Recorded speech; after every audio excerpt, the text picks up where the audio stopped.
Good morning, myself doctor Umesh Singh Chaudhary, assistant professor government law college Nagaur.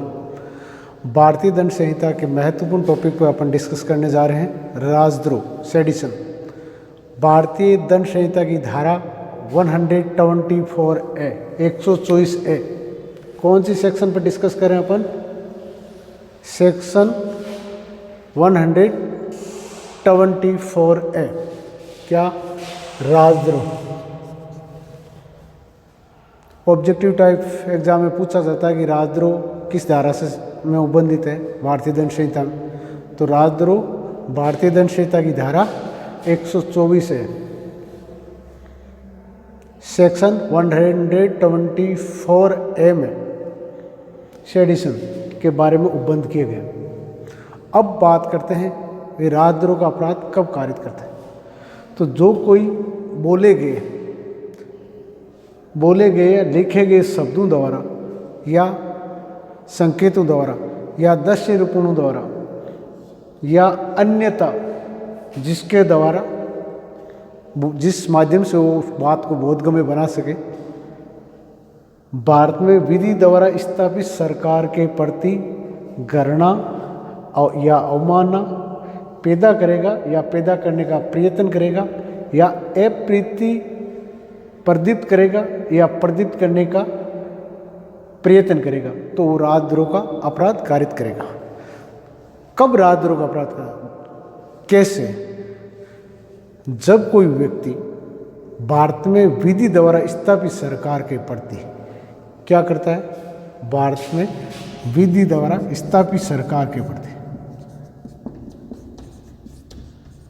विधि द्वारा स्थापित सरकार के प्रति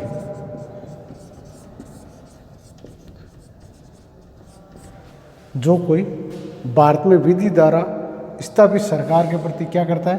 घृणा, अवमानना या अप्रीति। जो कोई व्यक्ति भारत में विधि द्वारा स्थापित सरकार के प्रति घृणा या अवमानना या अप्रीति या इनका प्रयत्न करेगा, तो वो क्या अपराध कारित करेगा? राजद्रोह का, सेडिशन। अब ये घृणा अवमानना कैसे, किस माध्यम से कर सकते हैं? किस तरीके से? बोले गए या लिखे गए शब्दों द्वारा या संकेतों द्वारा या दृश्य निरूपण द्वारा या अन्यथा कैसे भी या अन्यथा किसी भी माध्यम से जिससे वो अपनी बात को बोधगम्य बना सके, और बोधगम्य बना के क्या करता है? भारत में विधि द्वारा स्थापित सरकार के प्रति घृणा, अवमानना या अप्रीति प्रदीप्त करेगा या इनका प्रयत्न करेगा। घृणा, अवमानना या अप्रीति प्रदीप्त करने का प्रयत्न करेगा, तो भी वो राजद्रोह का अपराध कारित करेगा।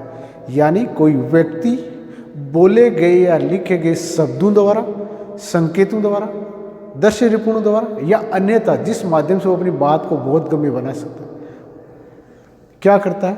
इनके माध्यम से भारत में विधि द्वारा स्थापित सरकार के प्रति घृणा, अवमानना या अप्रीति प्रदीप्त करेगा या प्रदीप्त करने का प्रयास करेगा, तो क्या अपराध कारित करेगा? राजद्रोह का अपराध कारित करेगा। अब ये कई दफा पूछा भी जाता, जो स्पष्टीकरण फर्स्ट है इसका 124 ए में, अप्रीति शब्द के अंतर्गत क्या आता है? तो अप्रीति शब्द के अंतर्गत अभक्ति और शत्रुता की भावना आती है। जो कोई बोले गए, लिखे गए शब्दों या संकेतों द्वारा या अन्य किसी माध्यम से भारत में विधि द्वारा स्थापित सरकार के प्रति घृणा या अवमानना या अप्रीति या इनके लिए घृणा, अवमानना और अप्रीति प्रदीप्त करने का प्रयास करेगा, तो भी वो क्या अपराध कारित करता है? राजद्रोह का अपराध।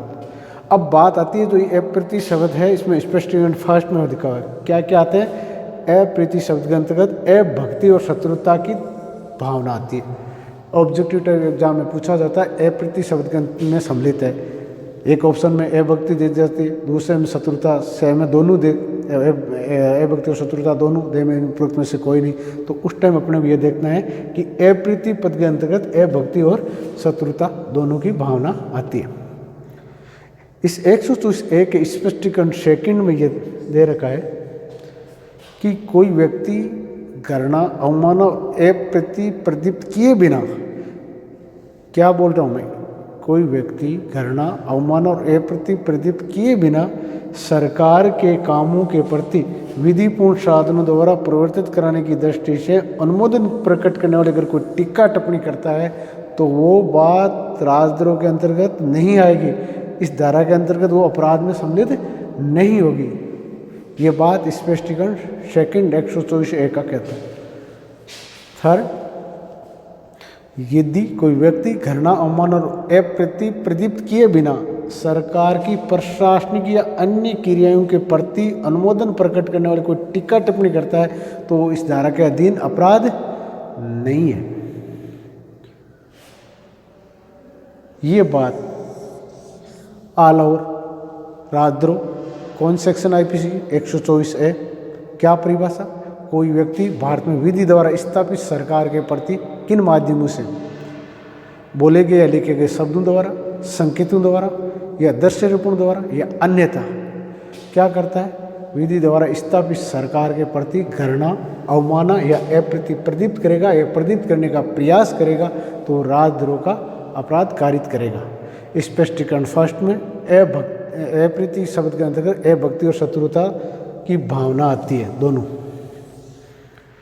सेकंड, यदि सरकार घृणा, अवमान और अप्रति प्रदीप्त किए बिना सरकार के कामों के प्रति विधिपूर्ण साधनों द्वारा कराने की दृष्टि से अनुमोदन प्रकट करने वाली टिक्का टिप्पणियां इस धारा के अंतर्गत अपराध में सम्मिलित नहीं है, या जो सरकार की प्रशासनिक या अन्य क्रियाओं के प्रति अनुमोदन प्रकट करने वाली टिक्का टिप्पणियां जो सरकार के प्रति घृणा, अवमानना या अप्रति प्रदीप्त नहीं करती है तो वो क्या है, इस धारा के अंतर्गत राजद्रोह के अपराध में सम्मिलित नहीं है। अब बात आती है कि इसके लिए दंड क्या है। तो राजद्रोह के लिए दंड के प्रावधान भी सेक्शन 124A में ही किए गए हैं। क्या है दंड, जो कोई राजद्रोह का अपराध कारित करेगा वो आजीवन कारावास है जिसमें जुर्माना जोड़ा जा सकेगा, या 3 वर्ष तक के कारावास में जिसमें जुर्माना जोड़ा जा सकेगा, या केवल जुर्माने से दंडित किया जाएगा। 3 चीज़ें दंड की बात है, आजीवन कारावास में जिसमें जुर्माना जोड़ा जा सकेगा, या 3 वर्ष तक के कारावास जिसमें जुर्माना जोड़ा जा सकेगा, या जुर्माने से दंडित किया जाएगा। यानी मोटे रूप से 124A ऑफ IPC राजद्रोह के बारे में बंद करती है। क्या है राजद्रोह, जो कोई बोले गए, लिखे गए शब्दों, संकेतों या दृश्यों द्वारा भारत में विधि द्वारा स्थापित सरकार के प्रति घृणा, अवमानना या अप्रति प्रदीप्त करेगा या इनका प्रयत्न करेगा तो राजद्रोह का अपराध कारित करेगा। अप्रति के अंतर्गत अभक्ति और शत्रुता की दोनों भावना, अभक्ति और शत्रुता दोनों आती है। और राजद्रोह के लिए दंड क्या है, किस कहाँ प्रावधान, इसी सेक्शन 124A में प्रावधान किए गए हैं। क्या प्रावधान है दंड के, आजीवन कारावास है जिसमें जुर्माना जोड़ा जा सकेगा, या 3 वर्ष तक कारावास जिसमें जुर्माना जोड़ा जा सकेगा, या जुर्माने से दंडित किया जाएगा। थैंक्स।